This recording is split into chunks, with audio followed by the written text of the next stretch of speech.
মুসলমানকে দেখেছে কিন্তু মুসলমানের আসল রূপ দেখেনি। জঙ্গলে পোষা পশু আছে, রয়্যাল বেঙ্গল টাইগার আছে না নাই? ভারতবর্ষের জাতীয় পশু কি, ঠিক না? জোরে বলো, জাতীয় পশু। কিন্তু ওই জঙ্গলের ভিতরে আরেকটা পশু থাকে যে ঘুমিয়ে ঘুমিয়ে কাটায়। যেদিন উঠে যায়, যেদিন জেগে যায়, সেদিন গোটা জঙ্গলটাকে তছনছ করে দেয়, তাই না? সেই পশুটার নাম হলো সিংহ। আমরা হলো সিংহের জাত। মুসলমানদের যে ঘুমিয়েছিল, আজকে মোদিজি এ জং তুমি লাগিয়েছো, এ যুদ্ধ তুমি শুরু করেছো, এ যুদ্ধ আমরা মুসলমানরা শেষ করব ইনশাআল্লাহ।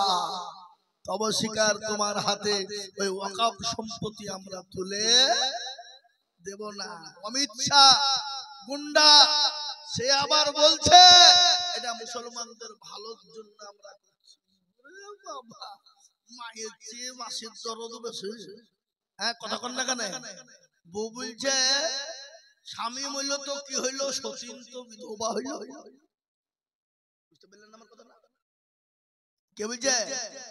বউ বলছে, বিবি বলছে স্বামী মূল্য তো কি হইল, সতীন তো বিধবা হইল। হ্যাঁ, এ বাপ, মুসলমান দরদি, ওরা মনে করছে মুসলমানদের মাথাতে গোবর ভরা আছে, তুমি যা বলবা যেটা বলবা সেটা শুনি নেব আমরা। অত সহজ নয়। আমরা খালিদ বিন ওয়ালিদের উত্তরসূরি, আমরা হযরত আমির হামজার উত্তরসূরি, আমরা হলো হযরত ওমরের উত্তর। দুজনে একসাথে আসে, যাও, আমরা সেই জাত। সুতরাং আমাদেরকে পিছু হাঁটানোর মতন ক্ষমতা কারো নাই। আল্লাহ আপনাকে আমাকে সকলকে সুবুদ্ধি দান করুন। এই আন্দোলন আমাদের চলছে, চলবে। জোরে বলুন, চলছে, চলবে। একবার স্লোগান দিয়ে বলেন, চলছে, চলবে। সুতরাং এই ওয়াকফ সম্পত্তি আমরা ফিরে পেতে চাই। প্রয়োজন হলে আমাদের যেখানে যাওয়ার প্রয়োজন আমরা যাব।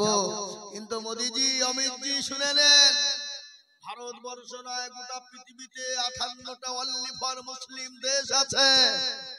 আমাদেরকে সুজাঙ্গল যদি ঘি তুলতে না পারি, প্রয়োজন হলে আঙ্গুলকে আমরা ব্যাখ্যা করব না। 58টা মুসলিম দেশের কাছে আমরা বলবো, প্রয়োজন হলে আমরা গিয়ে এই ওয়াকফ সম্পত্তি আমরা তুলে আনবই, আনবই, আনবই, আনবই ইনশাআল্লাহ। আগো যারা ইংরেজদেরকে তাড়িয়েছিল, 57,000 উলামার প্রাণ গিয়েছিল, আলেম উলামারা জান দিয়েছিল। দিল্লি থেকে লাহোর পর্যন্ত এমন কোন গাছ ছিল না যে আলেম উলামাদের গর্দান ঝুলানো ছিল না। এ বাপ, তারা লড়াই করে ভারতকে স্বাধীন করেছিল।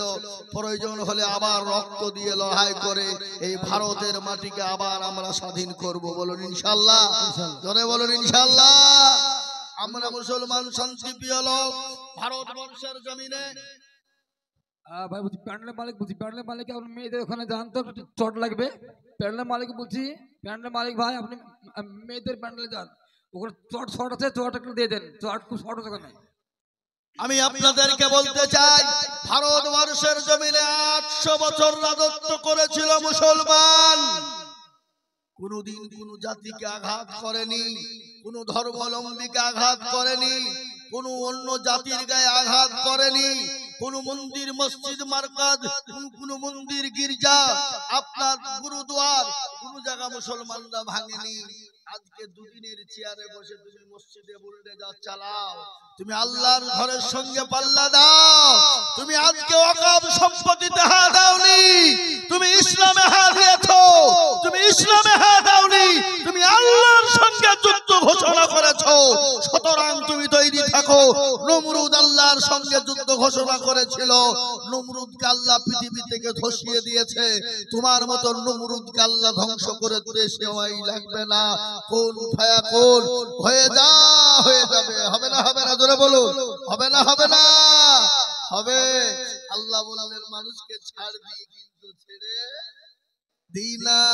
আল্লাহ আমাদের পাশে আছেন, আল্লাহ আমাদের পাশে আছেন।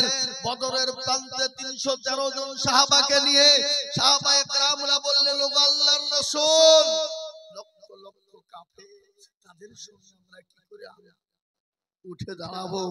নবী বললেন কোন চিন্তা করবে না ও সাহাবারা, কোন চিন্তা করবে না, আল্লাহ রাব্বুল আলামিন আমাদের পাশে আছে। সাহাবায়ে কেরামরা ময়দানে নেমে গেলেন। সমস্ত সাহাবারা আল্লাহু আকবার বলে নারায়ে তাকবীরের ধ্বনি দিয়ে যখন ময়দানে নেমে গেলেন, 313 জন সাহাবা আর লক্ষ লক্ষ কাফেরের মোকাবেলা করবে। ফেরেশতা দিয়ে আল্লাহ বললেন নবী গো, মাথাটা আপনি উঁচু করুন, চোখের পানিটুকু মুছে ফেলুন। নবী আমি আপনার চোখের পানি দেখতে চাই না। ওগো নবী আপনি জিহাদের ময়দানে নেমে যান। 313 জন সাহাবাকে নিয়ে নবী দাঁড়িয়ে গেলেন জিহাদের ময়দানে। লক্ষ লক্ষ কাফের বেঈমান মুশরিক ইহুদি যত ছিল ময়দান ছেড়ে তারা পালিয়ে গেল।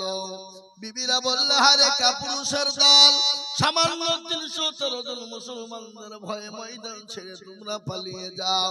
তোমাদের মতন কাপুরুষ তোমরা হাতে চুরি পরোয়ার শাড়ি পরে বাড়ির ভিতরে তোমরা বসে থাকো। সেইদের বলেছিল বিবিরা কি বলবো শোনো, ময়দানের মধ্যে যখন চলে গেলাম, জাহাজের ময়দান, জাহাজ শুরু হয়ে গেল। ময়দানের যেদিকে তাকাই শুধু সাদা কাপড় আর সাদা কাপড়। জোরে বলো সুবহানাল্লাহ। আল্লাহ বলেন নবী গো আপনি কোনো টেনশন করবেন না, 1000 2000 5000 পর্যন্ত ফেরেশতা লাগলে আজকে কাফের বেঈমানদের দুনিয়া থেকে বরবাদ করে দেব, ধ্বংস করে দিব। এ মুসলমান 313 জন সাহাবাকে নিয়ে কাফের বেঈমানদের মোকাবেলা করেছিল। আজকে গোটা পৃথিবীতে 58টা ওয়ালি পর মুসলিম দেশ আছে। গোটা পৃথিবী জুড়ে 200 কোটির উপর মুসলমান রয়েছে।